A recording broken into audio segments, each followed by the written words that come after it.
شب گذشته بر اثر زمین لرزه‌ای 7.3 درجه‌ای در ولایت کرمانشاه و دیگر منطقه‌های غرب ایران 10 نفر کشته و صدها تن دیگر زخمی شدند. با گزارش خبرگزاری‌ها زمین لرزه در همدان، زنجان، تبریز و چند شهر دیگر ایران و همچنین برخی از منطقه‌های عراق و کشورهای دیگر احساس شده است. آمار نهایی قربانیان و زخمی‌های این زمین لرزه هنوز مشخص نیست و ممکن است در ساعت‌های آینده افزایش یابد. در حال حاضر مقامات استان یا ولایت کرمانشاه گفتند که شماره قربانیان به 164 نفر رسیده است. بنابر گزارش‌ها کمش 1600 تن دیگر زخمی شدند. از پنجره پریدم پایین، خیلی سرعت زیادی داشت. باعث شیشه بیاد پایین بریزه، دستم پارشه. دست بریده؟ بله.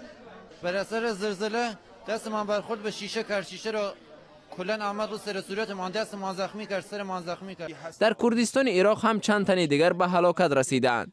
به قبل مقامداران کرد زمین لرزه در ولایت سلیمانیه کردستان عراق زیانی بزرگی مالی رسانیده است. تلویزیون رودا و بیناهای ولنگار و مردم نگران در کوچه ها را نشان داده است. این زمین لرزه چندین پس لرزه های دیگر را در پی داشته است. این پس لرزه ها در منطقه های غربی ایران با علاوه آنکه خسارات در پی داشت همچنان سبب شد تا بسیاری از شهروندان در شهرها و منطقه هایی که زلزله احساس شده است خانه های خود را ترک کرده و به کوچه ها بروند. جمعیت هلال احمر ایران به خبرگزاری رسمی ایران گفته است که تیم های این نهاد به منطقه های زلزله زده فرستاده شده اند. رئیس ولایت کرمانشاه هم گفته است 28 چرخبال به منطقه های آسیب دیده فرستاده شدند و بیرون آوردن جسدها از زیر ویرانه ها آغاز شده است.